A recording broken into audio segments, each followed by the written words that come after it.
looks dangerous. Okay. Our last uninvited speaker, all the way from Karlstad-universitetet, Charles University. Karlova University. Yeah, Karlova, yeah. Olga Lomová. And it's a real pleasure, and we've heard a lot about you, and I hope that you will pronounce some of the things that we can hear, the second woman who speaks Manchu dialect here today. Yes. Okay. And by the way, how long will you speak? Maybe whatever. It's 5 to 4. Maybe you'll see when you approach 4:30. Whether you want to... Okay, I won't take too much time, and then we will have more space of questions and discussion. No, it's up to you. I'm just saying that I think that there might be one or two people who must leave at 4:30. But many of us will just hang on. They can just... Yeah. Okay, so I want to also thank you for inviting me for this rare occasion. I'm delighted, and I feel a little bit like moved to tears when I will understand why after my talk, when I see the wonderful realization of this old project of my teacher, and also an old project which I was witnessing as it was evolving and was being trained on it and experimenting. I was an object of experimentation as well, but at a certain point also a sort of partner or colleague to Professor Švarný, with whom we discussed these things, and dreaming about their becoming something so perfect like I could see now. I will talk about the historical, social, and also perhaps emotional environment which made this project possible. Because this project of recording and subsequently analyzing, and I will also mention the way how Professor Švarný himself analyzed the recorded material, was not only a result of a linguistic genius and a genius native speaker, as we so far could imagine, but it was very much a result of certain historical circumstances, which were certainly in many aspects hard, unpleasant, but at the same time created an environment which I think will never ever be repeated.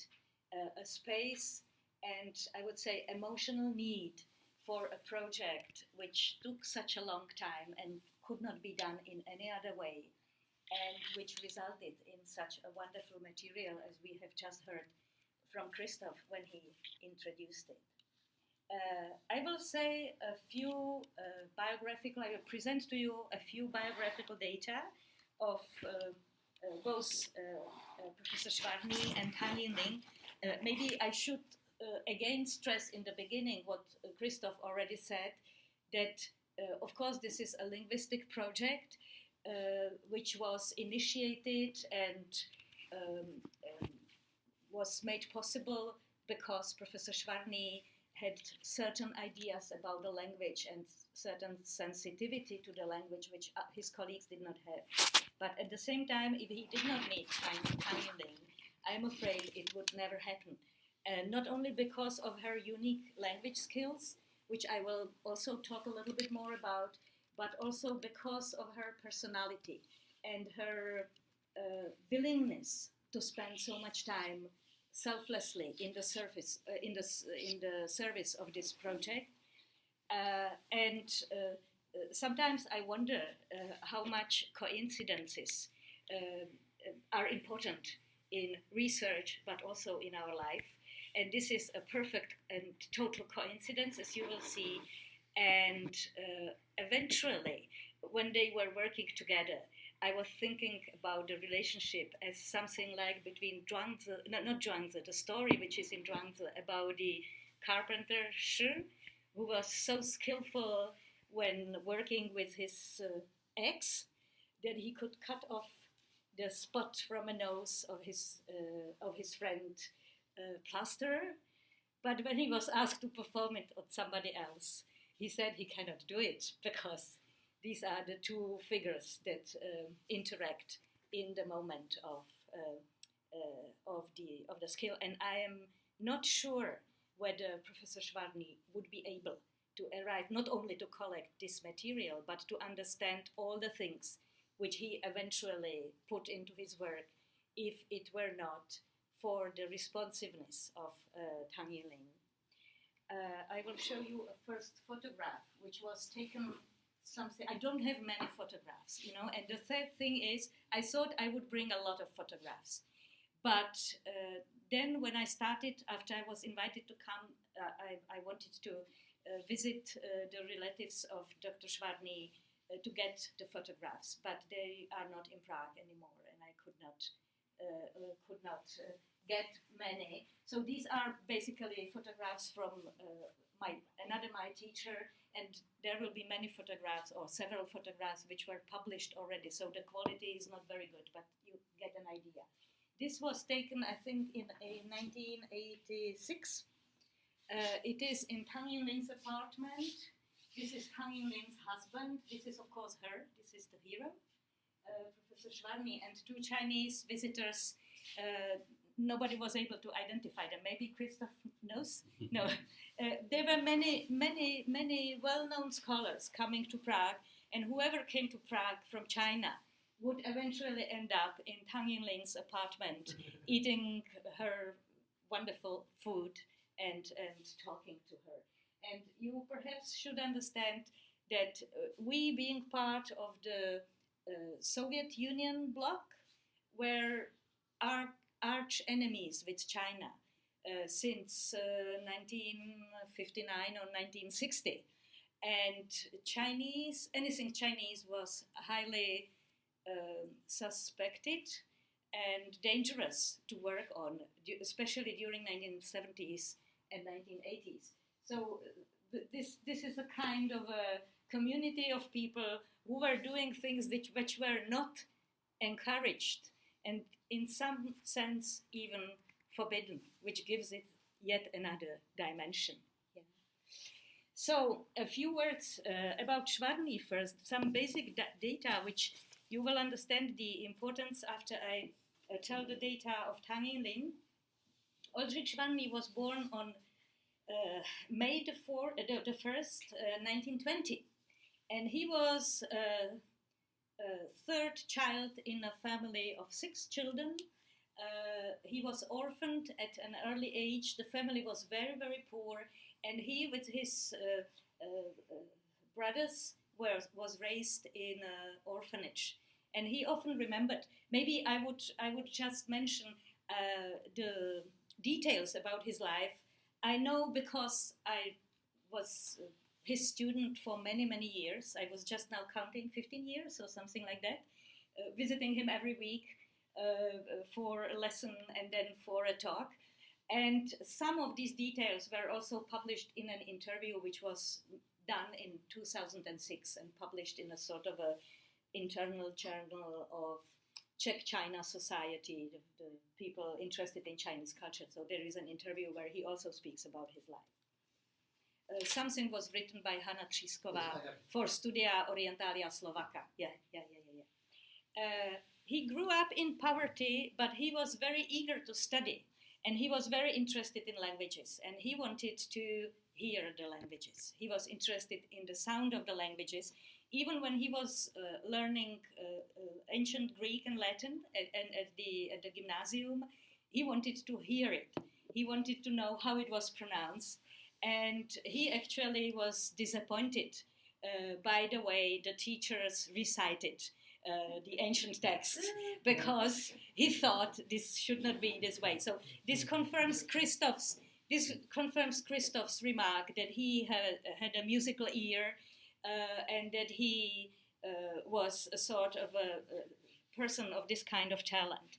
During the Nazi occupation of Czechoslovakia, the universities were closed and people could not study. He started to study shortly in the beginning of the war, but then the universities were closed. and people of Švarny's generation or of my parents' generation couldn't go to the university. And he instead, because he was very poor, he volunteered to go to work in Germany, in a factory. And he was working in several places in Germany and later in Austria. And this gave him opportunity to study languages, because there were people from all over Europe in the factories, and he learned Spanish, Italian, Russian, what else? Maybe I marked it somewhere, I don't know. Greek, modern Greek as well, yes. So he learned languages, and he was very curious about languages, and eventually, still during the war, he passed a sort of language exams in Vienna. I don't know whether Hanka mentions it, and which he used after the war, or already in the end of the war, because he started to work as an interpreter. And again, it's a communication of living languages, and I would stress the orality of the language which you use as an interpreter. After the war, he finished, or he studied in a shortened period of time Greek and Latin, and became a teacher at gymnasium. It was his primary goal, let's say, or idea of an occupation which he would use to make living. But he already has become interested in Chinese. He bought, still during the war, a textbook of Chinese language, which was written by the master of Czech sinology, Jaroslav Průšek, for the shoemaker Baťa, who was expanding in China just before the war, and he thought it would be good if the people who are going to sell his shoes in China could speak Chinese. So he hired Průšek, who was still a very unknown young man, and he wrote a textbook for him, which has the vocabulary based on the needs of selling shoes in China. So we should start using that one. Yeah, okay, so he learned Chinese language on his own, and he already after the war, he started teaching Chinese on a private language in Brno. I forgot to say, Professor Švarný was born in a small village in southern Moravia, speaking a distinct dialect. We mentioned the dialects. And eventually he was living in Brno, the second biggest city in the country and the center of the Moravian region. And he was teaching Chinese there. And then he decided he would like to work more on Chinese. He remembered, which is not mentioned in the recorded interview, which is interesting.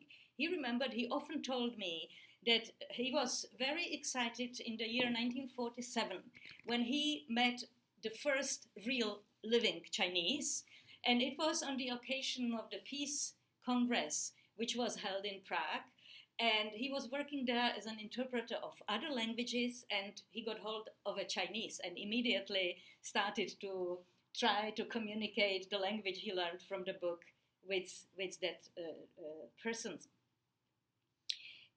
He studied in the newly established Department of Sinology, or it was something like East Asian Languages and Histories. I myself don't know the exact name because the department was renamed so many times.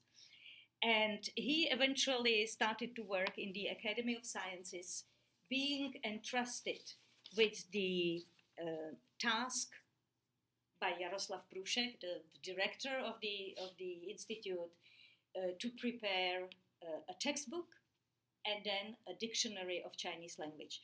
We have to emphasize, it was beginning of 1950s. There were no standard dictionaries, or, well, it was a beginning of standard dictionaries of modern language. Even the pinyin transcription was not standardized yet. So one of the things Švarný did was to work with a group of people on Czech transcription, which you could see on the Táng Yúnlíng in the MAID project. And he worked on a on a textbook, which was very, was very thoroughly prepared. He even did laboratory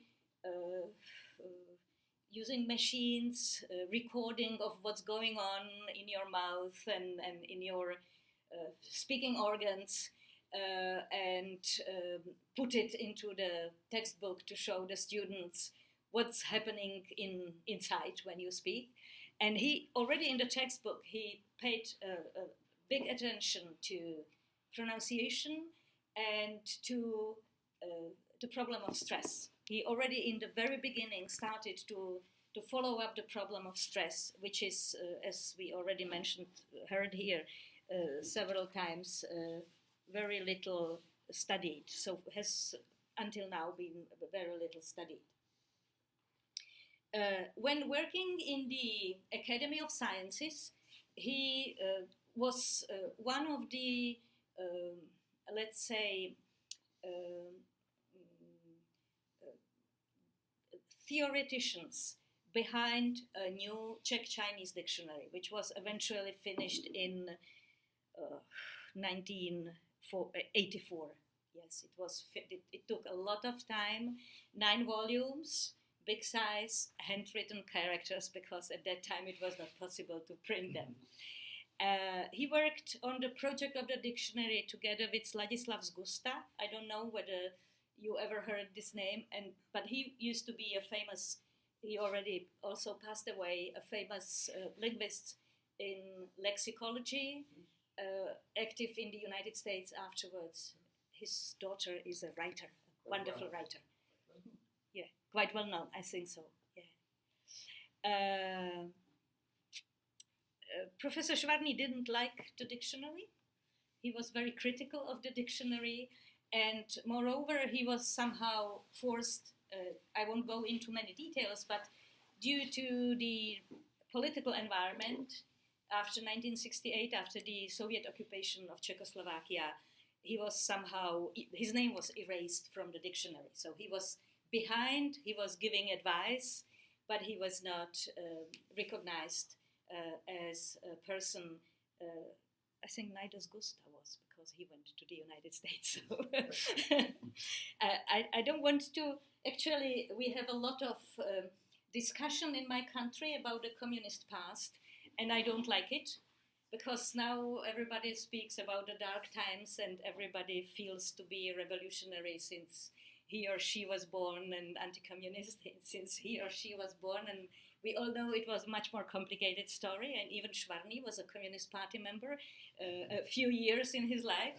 And listening to all these black and white stories, even though I was never a Communist Party member, I simply feel certain aversion. But what's for sure, after 1968, the people who expressed discontent with the occupation were removed from all sorts of positions, including Švarný, who was, well, in the beginning he actually stayed, he was kept in the academy. He could work there, and this is the beginning of the recordings. But he was paid as a part-time worker, and his name was not used among the researchers. He was sort of a auxiliary staff or something like that. And at this time, he started to do the recordings. He started to do the recordings with Táng Yúnlíng, and I actually don't know exactly when the first meeting happened that Christoph mentioned, but I know that Táng Yúnlíng started to work in the academy a few years before that, because she was one of the informants for the dictionary, for the 9-volume dictionary. And then the recordings were made during the 1970s till 1980s. When I first met Professor Švarný in 1977, maybe 78, I don't know exactly. It was still work in progress, but nearly finished. Well, I will stop here now and say a few words about Táng Yúnlíng. Maybe I should go here so that you see the pictures better. I just want to Yes. Well, maybe a small remark. Professor Švarný, I know him as I never called him professor, I always called him Pan, and he insisted. Yes, Pan, which means Mr. Švarný, yeah. I think we had quite a close relationship, understanding, but I never took him as a bizarre person. Yes, but he has become an icon of a bizarre person. For me, he was a teacher, Mr. Švarný. He visited us in our country house, and we visited him in my family in his country house, and we never thought about him. But this is a photograph taken by a famous Czech photographer who was photographing types of Czech people, and he was sending it as a postcard. Yeah. I don't know, I have an awkward feeling, because for me he was just Mr. Švarný, yeah, but he has become a sort of here he is with my teacher, and she is actually a person who taught me classical Chinese and classical poetry, and who gave me the pictures, yes. And this is, you have this picture, yeah, by Hua Junwu, a famous Chinese author of cartoonist from 1989, I believe. He visited Prague, yeah, and I included it here because this is the way how the Chinese loved Švarný. Yes, they imagined him as a Tudi, as a god of earth, and viewed him as a sort of a supernatural. Yes, two more pictures. Yeah, this is the last picture I saw, 2006. This is the picture accompanying the. He died in 2011 or 12, something like that. Yeah, and this is a nice picture, yes, with his wife and with Táng Yúnlíng, as you can see. It's on the occasion of his 85th birthday. He looked all the time all the same. Yeah. Yeah. And she really, we owe everything to her. Yes, and now we will see her when she arrived in Prague in 1953 or something like that. And I'm going to talk about her, yeah? So, Táng Yúnlíng, we already heard a lot about her. I will perhaps say a few more things, even though I don't know whether Christoph didn't tell everything. She is Jün-ling, soaring in the clouds, which I think is a perfect name for her. She was born on the 28th of August, 1935, and 21st of August.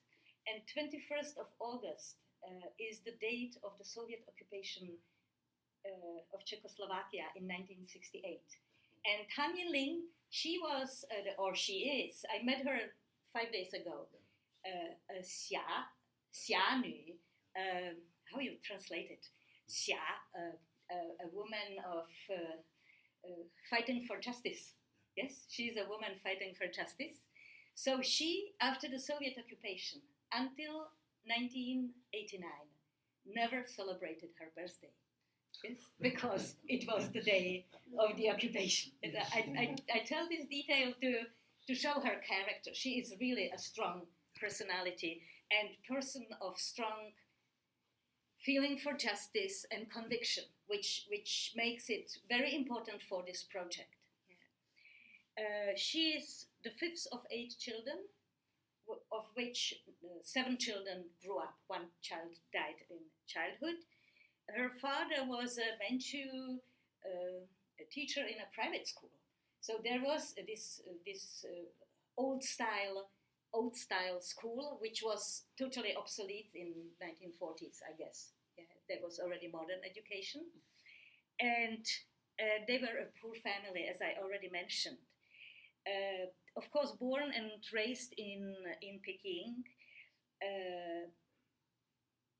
she learned Chinese, and she cultivated her fine sense of the sound and melody of Chinese, as I said, in the streets of Peking, particularly listening to the storytellers. And this I know because when I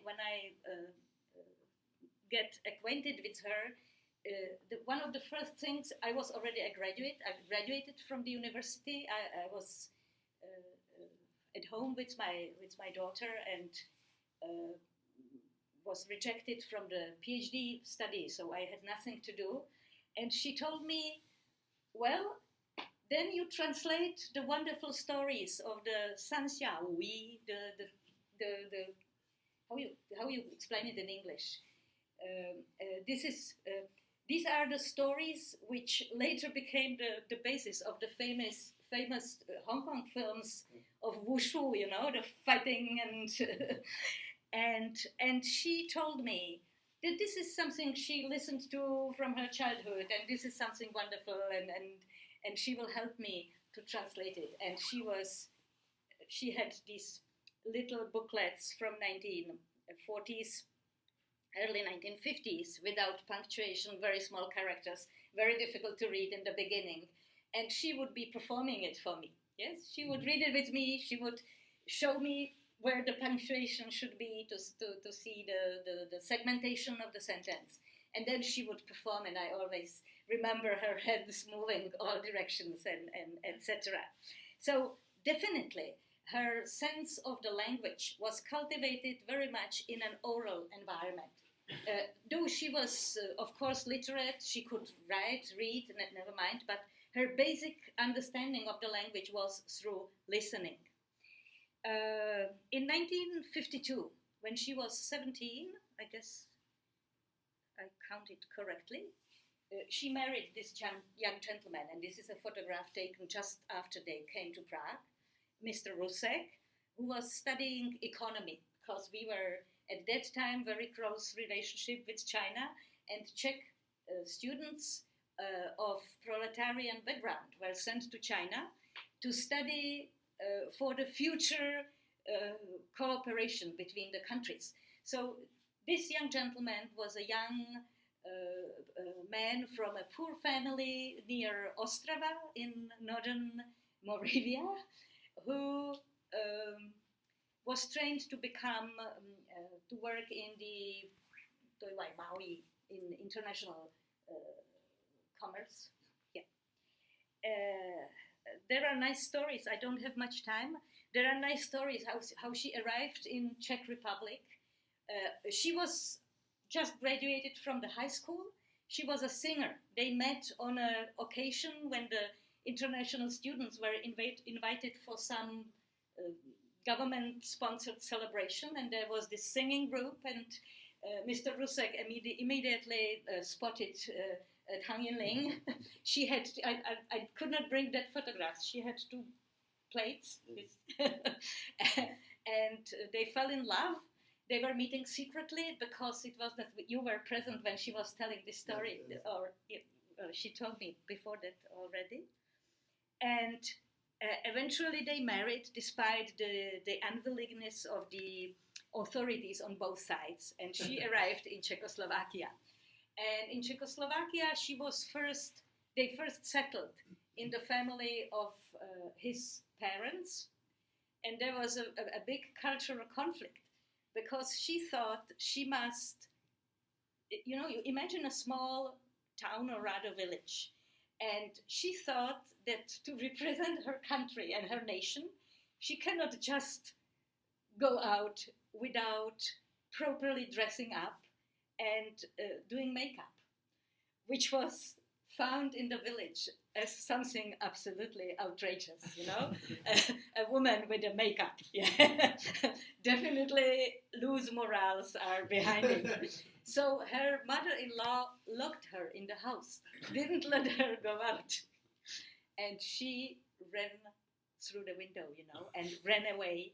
Her husband was in Prague, but they didn't have an apartment in Prague yet. But she ran to Prague, and she said, "I'm not going to stay there." So you again see a character of a woman, a tough woman. Yeah. in Prague, she became a factory worker. She was working in a factory, and she had no ambition to do any study or any research or anything. She was just a factory worker. So I don't know on which occasion Švarný met her, but I suppose when they... Diplomatic occasion. Diplomatic occasion, okay. I thought that when they started to work on the dictionary, they were just looking around where are the native speakers and couldn't discover her. So maybe in the embassy? Yeah, it was in the embassy. Yeah. And after she was discovered, she dropped the job in the factory and started to be employed in the Academy of Sciences as an informant, as a native speaker of the language, participating in the preparation of the dictionary. Then, after 1968, I already mentioned her decision not to celebrate her birthday, and her husband was severely criticized. Do I have further pictures? Oh no, this is later. I will show you later. Her husband was severely criticized, lost his job. He had to do manual work, and so she actually found herself, with Švarný in a very similar situation. And her sense for justice and sense for resistance was one of the reasons why she spent so much time recording for Švarný. Yeah, you can hear in her voice, as far as I remember, sometimes she is really tired. She at certain points she comes, and you can see she is not particularly delighted that she's again going to sit down for I don't know how long time to do the recordings. But then after the beginning, she becomes very enthusiastic. She forgets the opinion. And also, he was sitting there very often. Yes. So she could talk to him. Yeah. That is. Yeah, and that's what I wanted to say. And they were sitting together, and they were actually a sort of mutually inspiring each other, I would say. That's right. Yeah. And behind this, there is also the fact that by that time, China was politically a big enemy, and anything Chinese was basically forbidden. I remember in our student years, we were basically trained to, I have a deep knowledge of Marxism-Leninism, because this was the basic training we received. And then we learned the language of the newspapers, and we were trained to read the newspapers and to do this kind of reports for the party and for the administration, so that they could know what the enemy is just going to do. I did this job for something like 5 years or 4 years. Yeah. And so I feel, as far as I remember, there is also a sort of a mission in this project, behind this project, of speaking up for China, in the environment which is so unfriendly towards anything Chinese. So there is this kind of very, let's say, hard environment. And if I remember 1970s and 1980s, it was really an oppressive period of time. But looking back at the photographs, I think we were actually enjoying ourselves. And Táng Yúnlíng was definitely enjoying herself together with Švarný, talking about the language and doing it despite, there was a double. There was something defiant. Yes, there was something defiant in doing it, and in somehow showing the beauty of the Chinese language and richness of the Chinese language and the possibilities we have with the Chinese language. And this is what I say is something which you simply cannot have in a normal laboratory, whatever good speakers you may have around. Yeah. This is a picture actually taken by Táng Yúnlíng is here.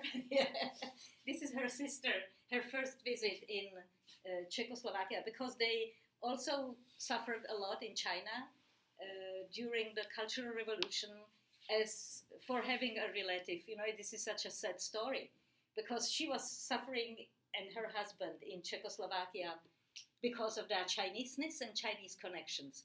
And her relatives suffered in China because of having the sister in the enemy country. But in 1980s, I think this is 86 or something like that, they already could travel to Czechoslovakia, and well, this is one of her sisters. Excuse me, so there are actually people, her sister presumably also is still alive? Yes. In China? I tried to figure out how many of the family are alive, but I'm not sure. Nobody could tell me. But I saw 2 of her sisters in Prague, and 2 of her nieces are living in Prague. Yeah, so in Prague. Okay. So yeah. I wonder if do they speak the Manchu dialect or not? Well, I think the old ladies speak the same dialect or the same kind of Chinese as Tang Yúnlíng does, at least for the first few. I didn't talk to them much. I met them briefly, but the daughters or the nieces already speak ordinary Putonghua. There is nothing. One of them grew up in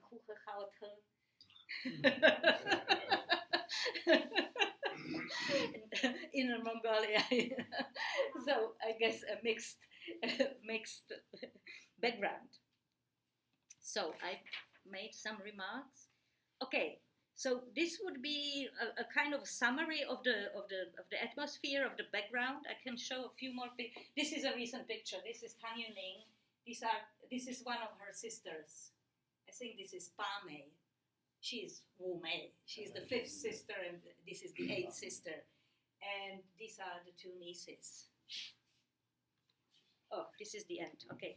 And I have a few more remarks about Professor Švarný's pedagogical efforts, which were based on the material we have now in MAID, and also about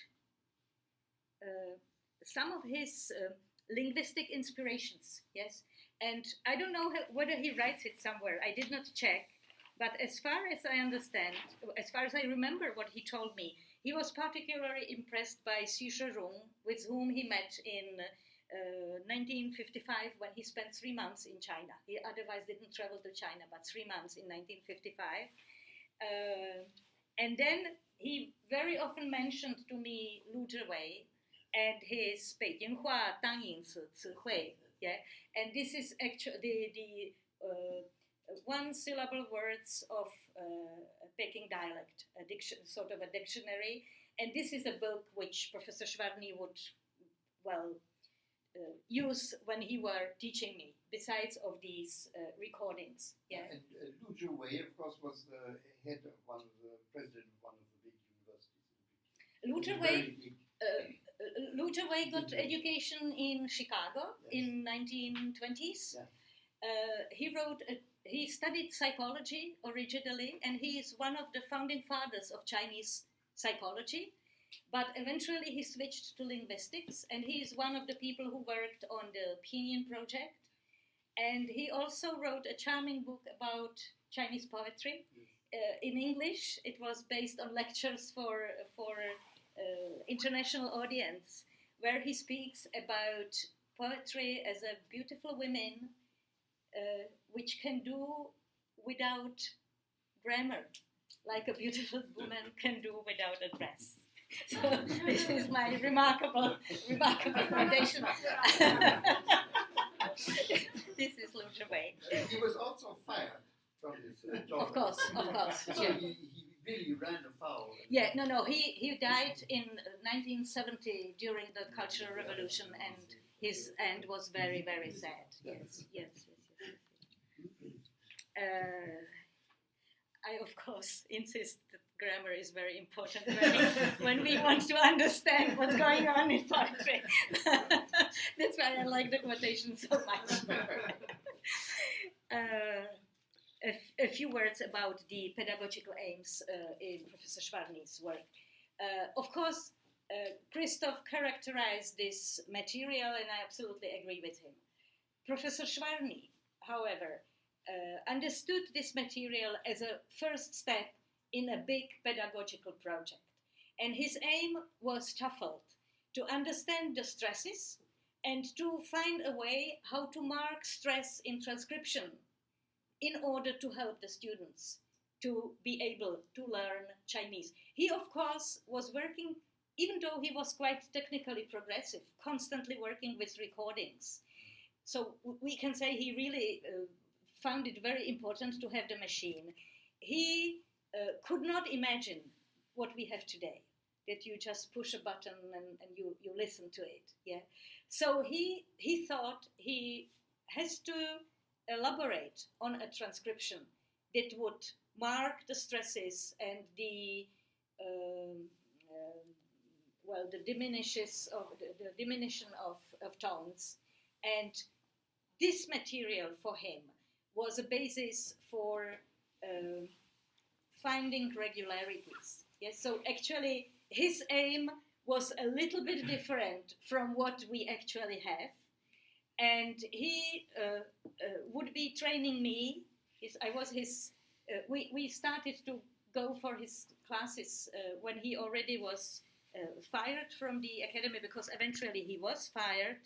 And he was making living as a teacher of Chinese language in an evening school. It was called Workers' Evening School. And a friend of mine discovered that there are courses of Chinese.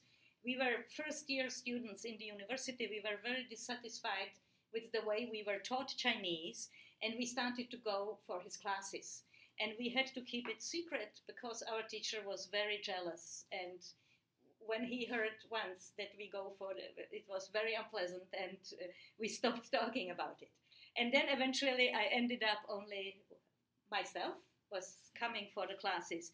And I guess, and actually Professor Švarný much later told me, that he experimented on me, that he had me not like the other students that came to his private or private individual classes of Chinese, but he had me as a person who is in the university, who has some ambition to work in the field, and he was experimenting how to apply the material on such a person.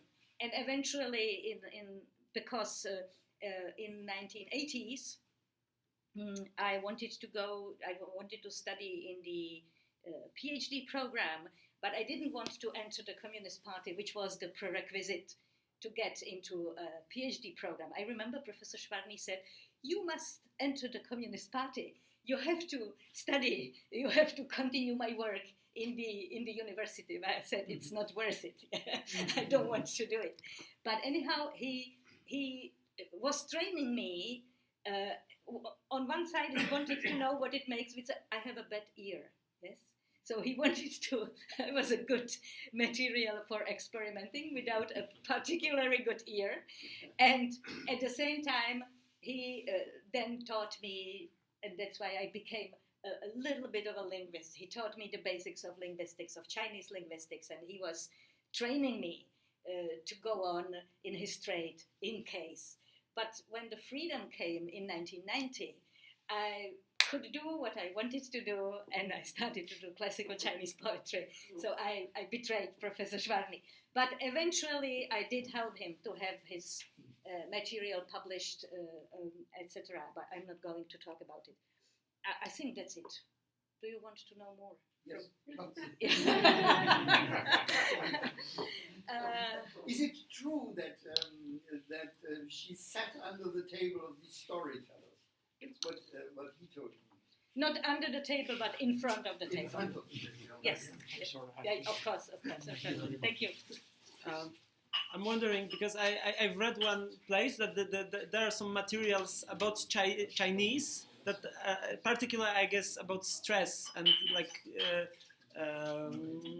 phonology that are available only in Czech, not in Chinese, not in English, but only in Czech. Is that true? Well, he might have something in his textbook. Mm.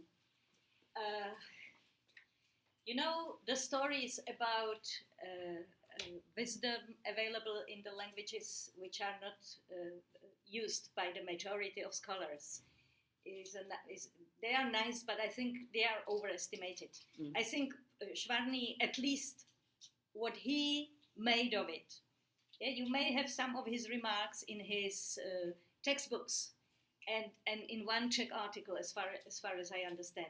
But what he really thought was important, he did write in English, and it's not many. He was not a lot. Not a lot. And in fact, what he did was inspired by a visit you might have mentioned, you know, by invitation by William Wang.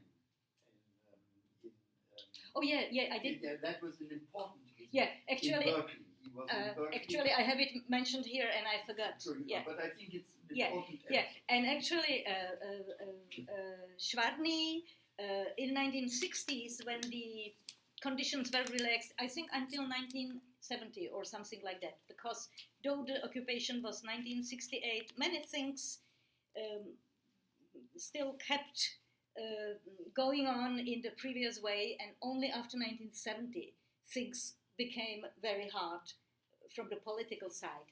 So he visited several international centers, linguistic centers, largely thanks to Paul Kratochvíl, who was already, I think, from 1965 or something like that, working in Cambridge. And he eventually, and this is something Professor Švarný would very often mention, was his stay in Berkeley with Bill Wang, as he would always say, Bill Wang. And he was working in a laboratory there. So I think it was also a place which, even though he was working with technologies, with machinery already before that, but this made it absolutely sure for him that this is the basic way how a phonetician should work.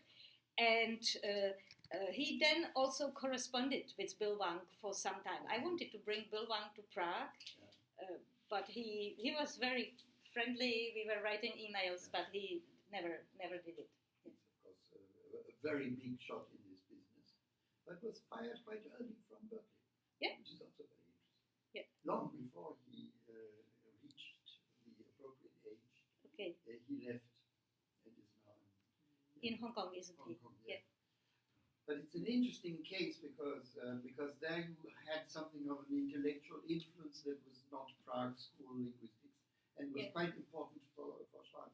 Yeah. He didn't speak a lot about Tubetskoy or something. You know, No, never. He was a student of Bohuslav Hála. I don't know. Yeah. He was a phonetician and a person who was doing experimental phonetics. Again, machinery. But in an important way, I think he was self-taught. You know, that he had this classical background. That is very clear. That was very important to him. And then he worked, on that paradigm, reconstruction, for example, reconstruction of how exactly, Vox Graeca, Vox Latina, and so on. He was very interested.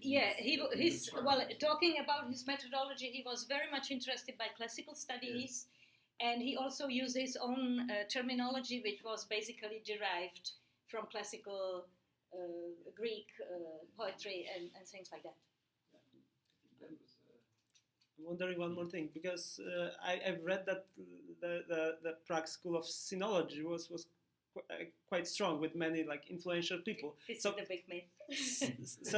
So how come his research didn't get any follow up from others in that field in Prague? Well, I did not continue. I wanted to do She's poetry. the culprit you're looking Yeah, for. I am a culprit. Yeah, and then there are two people. There is Hanka Třísková, but I am afraid she didn't get the point. And then there is David Uher, and he didn't get the point either. I think they. But he was very frustrated in that way, Yeah, that's why he. I listening to this, I would like to say that there is a Prague. There must be a Prague school. And what's a school when you look historically at it? It's a very strange thing, when you look at the Platonic school, for example, okay, there was a school in the beginning, but after that, there were everybody all around. Yeah. So this school is rather a historical thing. But clearly, listening to this, and this is a way of expressing my admiration for the work and the story, there is a school, a Prague school, definitely. You know why I don't like it? So many people make money on Prague school. Too many people make money on Prague school, Yeah, and so I this just avoid This is it. way of history. It starts by people who are innovative, to use a modern expression, and then it becomes a kind of success, and it's used by the money people and the universities, which also are kind of money-making institutions become. But of course, in one sense, there is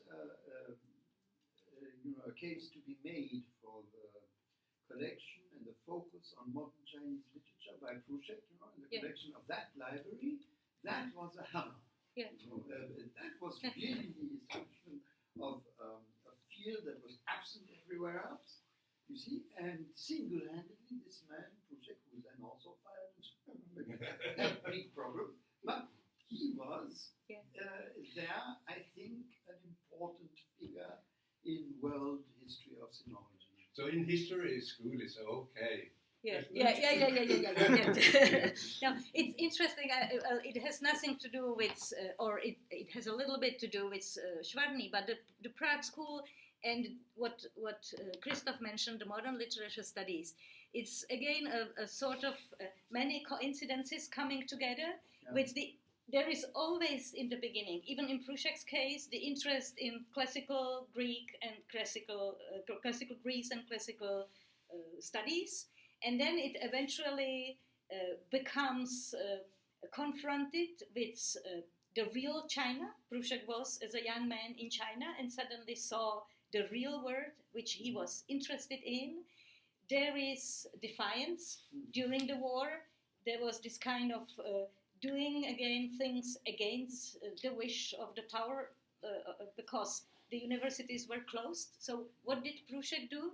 He started to teach Chinese language and culture in evening courses, and many people, young people who could not go, bright young people who would love to go to the university and could not, were coming to his courses.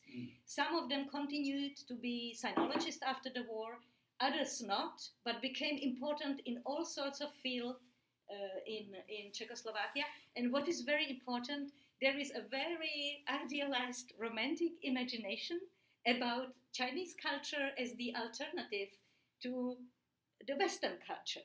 And then if you analyze it purely in a rational way, they were wrong in many things. Yes, they were simply idealizing things.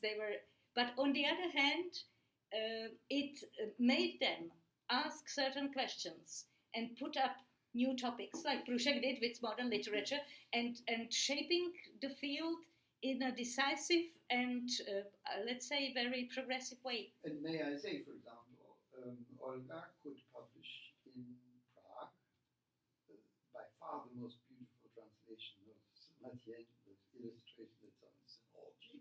But the fact that you could publish it in Czech itself is, it has nothing to do now with Olga, but the fact that there is, that this is conceivable at all, to have this really luxurious publication possible, and also a large public for a considerable range of Chinese literature in Czech. You see, when you compare to Norwegian or Danish and so on, it's a completely different world. But Christoph, it's going down. Yes, I'm sorry. But it has been up. Yes, I still, I'm happy, to be of this generation, I still can enjoy it. Yes, you can enjoy it, and there is one thing that is not going down. For example, one colleague of Olga's has, Mr. Sandrapa, is continuing the tradition of Chinese linguistics at a very high level of competence, and that is also quite special. We have it perhaps in Zurich and so on, but we have very little of it in Europe anywhere. And do you know why? And that is an interesting feature, which is also something, you see, I wouldn't say that it's completely Okay. I will re-examine my formulation. But I will tell you about another coincidence while Lukáš is doing linguistics. Yes. He wanted to do poetry. He himself writes poetry, and sings. Yeah, well, he writes better poetry than he thinks. And I remember in the first grade, he wrote such a seminar paper on Tao Yun-Ming that I was simply astonished. He told me, I want to write on Tao Yun-Ming. And I said, okay, you try. It's not so easy to read for a first-year student. And he wrote such a wonderful paper. And then he asked me about some future research still as a student. And I told him, you rather do linguistics because you get a position in the university as a linguist, while as long as I don't retire, there won't be a second position for pre-modern Chinese literature. So that's why he's doing linguistics, but I think he enjoys it. He enjoys it a lot. And also he is in that tradition. Yeah. It's a special case. Anyway, I think that Time is over. Yeah, we Thank you for your attention.